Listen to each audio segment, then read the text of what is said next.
একে তো super El Clasico, তার উপর সেমিফাইনাল। রাইজিং এশিয়া কাপে ভারতের সাথে বাংলাদেশের লড়াই নিয়ে উত্তাপ ছিল পুরো এশিয়া জুড়ে।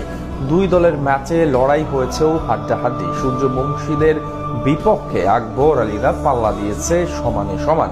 ম্যাচেও ছিল একাধিক বিশেষ ঘটনা, সেই সব এক করে এবং ফলাফল নিয়ে বিস্তারিত জানবো রিপোর্ট।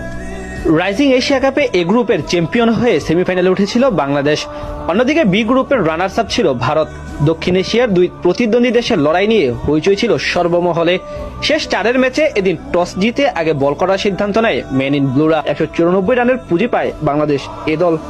জবাব দিতে নেমে ভারত এ দলের হয়েও দারুণ শুরু করেন দুই ওপেনার। শেষ ওভারে ভারতের জয়ের জন্য দরকার ছিল 16 রান, কিন্তু রাকিবুল হাসানের বলে ক্যাচ মিস ও রান আউট মিস করলে ম্যাচ গড়ায় সুপার ওভারে ব্যাট করতে নেমে রিপন মন্ডলের প্রথম 2 বলে 2 উইকেট হারিয়ে কোনো রানই করতে পারেনি ভারত।